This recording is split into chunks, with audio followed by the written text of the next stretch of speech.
안녕하세요. 드라이브 트루 진짜 오래간만에 남겨보는 것 같습니다. 진짜 오래간만인 것 같아요. 그동안 계속 진짜 정신없이 달려왔던 것 같고요. 또 중요한 또 고시, 강도사 고시를 준비하느라고 좀 집중하느라고 이런저런 이제 드라이브 트루나 이런 부분들을 남기지도 못한 어떤 그런 상황들이 있었습니다. 별일 없으셨죠? 오늘 잠깐 오래간만에 나눠볼 주제는 참 경쟁사회, 이런 참 현대사회 병폐이기도 하죠. 경쟁 의식 구조로 인하여서 되게 서로 물고 뜯는 그런 좀 삭막한 세상 가운데 우리가 지금 살아갈 수밖에 없는 현실인 것 같아요. 그럼에도 불구하고 교회 공동체는 좀 그러지 않았으면 좋겠어요. 세상이야 누군가를 경쟁으로 이겨야지 내가 좀 더 유익을 취할 수 있는 어떤 그런 논리와 개념으로, 그게 또 진리는 아니고 그게 무조건 옳은 건 아닌데 이상하게 또 그런 의식 구조로 살아가는 것 같아요. 그냥 간단한 예를 들면, 지금이야 제가 이렇게 차를 가지고 다녀서 이제 지하철 탈 일이 많이 없지만 예전에 잠깐 또 한창 또 지하철 타고 다닐 때가 있었어요. 야, 근데 아침에 한 8시, 7시쯤, 그러니까 한창 이제 러시아워 시간이죠. 사람들이 이제 많이 이제 출근하는 시간에 그 환승역이나 이런 데를 보면은 사람이 엄청 많잖아요. 근데 이상하게 막 뛰어요. 그 뛰는 이유가 지금 생각해보면 그 열차, 요즘엔 이제 미리들 열차 시간이 언제 알 수 있잖아요. 어플을 통해서든지. 그러니까 사전에 미리 알 수 있어요. 열차가 언제 오고 이제 언제 하는지. 그러다 보니까 그 열차를 놓치면 이제 다음 열차를 이제 타야 되는 상황이 오니까 이제 정신없이 뛰는 것 같은데, 사실 저는 사실 그때는 그런 거 몰랐는데 사람들이 갑자기 막 뛰니까 나도 모르게 막 뛰어야 될 것 같은, 안 뛰면 뭔가 잘못될 것 같고 질 것 같고 큰일 날 것 같은 약간 그런 느낌이 들더라고요. 불안감이 오더라고요. 그래서 저는 사실 그렇게 급한 게 아니었는데 사람들이 동시다발적으로 환승역에 내려서 다른 열차를 타기 위해서 우르르 뛰어가는 게 마치 약속이라도 한 듯이, 그런 기이한 현상 속에서 처음에는 나도 뭣도 모르고 막 뛰었습니다. 근데 이제 왜 이렇게 뛸까 했더니 나중에 보니까 이제 그런 거더라고요. 근데 다음 열차를 놓치면 안 되니까, 돌아온 열차를 놓치면 시간이 또 지체되다 보니까 이제 그게 뛰는 거였죠.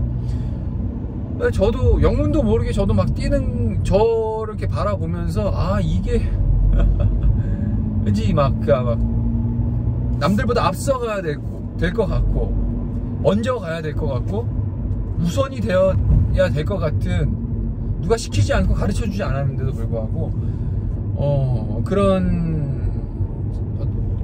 마음이 있는 것 같아요. 제가 이게 운전할 때도 마찬가지입니다.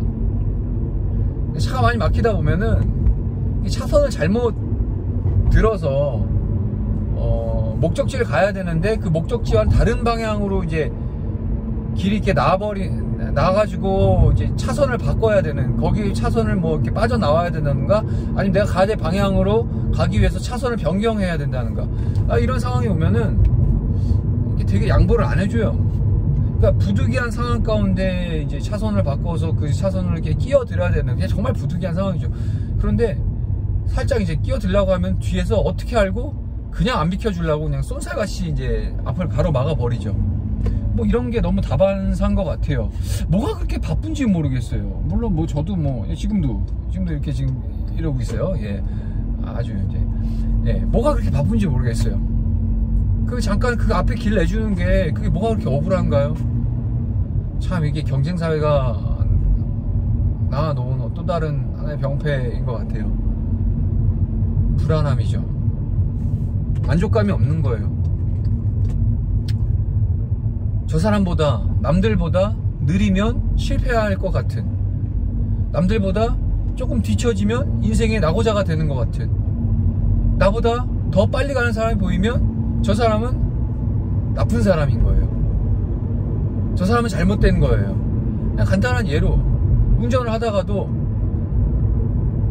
나보다 빨리 가는 사람 보면, 그러니까 진짜 정신병자, 약간 광란에 진출하는 사람, 또 나보다 느리게, 내 앞에서 느리게 가는 사람은 진짜 답답한 사람. 그러니까 모든 기준이 자신이잖아요. 자신이 옳은 거고, 내가 정답이어야 되는 거고, 내가 스탠다드가 돼야 되는 거예요. 그러니까 나와 다르지 않으면 다 이상한 사람, 정신 나간 사람, 제정상이 아닌 사람인 거죠. 왜 이런 삭막한 세상을 우리가 살고 있을까요? 이뿐이 아니에요. 제가 얼마 전에 강도사 고시를 봤습니다. 뭐 나름 주어진 상황에서 열심히 한 것 같아요. 근데 좀 함께 또 같이 열심히 한 또 우리 동역자들, 동기들 다 함께 좀 이렇게 좋은 소식을 가지고 함께 했으면 좋겠는데 절반 가까이 이렇게 합격되지 못했어요. 마음이 아프죠. 같이 공부했고 그 친구들이 얼마만큼 열심히 한 것 너무 잘 알고 있는데 결과가 이렇게 합격을 하지 못했던 이런 상황들을 보면서 마냥 뭐 제가 뭐 합격했다고 마냥 또 좋아할 수도 없는 상황이고, 왜 이렇게 경쟁 구조 속에서 살아가는지. 물론 그렇다고 해서 경쟁이, 선의의 경쟁이 무조건 나쁘다고 얘기하는 건 아닙니다. 선의의 경쟁이 있음으로써 적절하게 자기를 좀 더 이렇게 개발할 수 있고 좀 더 이렇게 발전시킬 수 있는 좋은 계기가 되는 게 경쟁이에요. 하지만 불필요한 경쟁들이 우리 사회 안에서는 너무 만연하죠. 우리 교회에서 신앙인으로서 그런 세상이 갖고 있는 그 가치관을 과연 우리마저도 그렇게 그런 가치관을 따라서 그런 조급함과 그런 불안함과 남을 짓밟고 남을 밟고 남을 이기고 가야지 꼭 승리의 길을 가는 것 같은 어떤 그런 가치와 마인드와 그런 고정관념을 가지고 굳이 우리 신앙인들도 그렇게 살아야 될 필요가 있을까라는 생각을 해봅니다. 예, 마음이 참 좀 답답해요.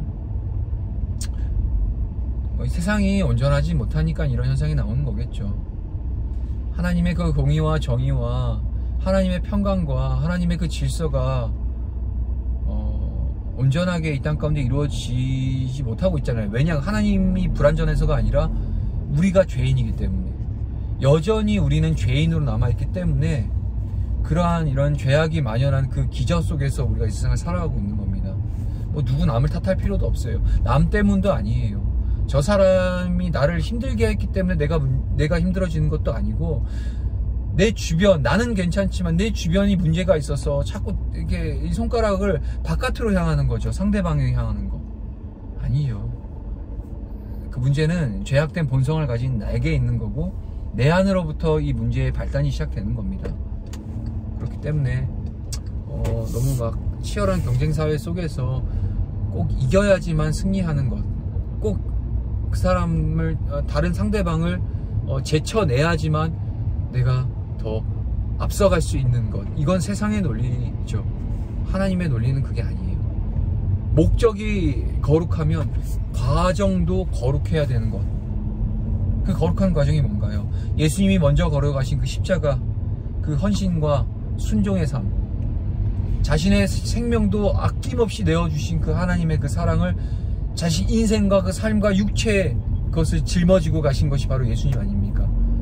우리 신앙인들의 삶은 마찬가지입니다.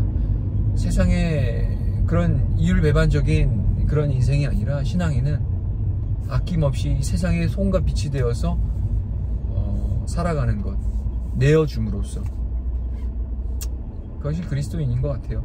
자, 길어졌지만 오래간만에 남겨봤기 때문에 좀 이렇게 구구절절히 길게 한번 얘기해봤습니다. 자, 승리하시고 뭐 내일 또 드라이브 트루를 찍을 수 있을지 없을지 모르겠지만, 그래도 다시 만나는 그날까지 각자의 자리에서 정말 그리스도인답게 살아가실 수 있기를 간절히 바라겠습니다. 안녕히 계세요.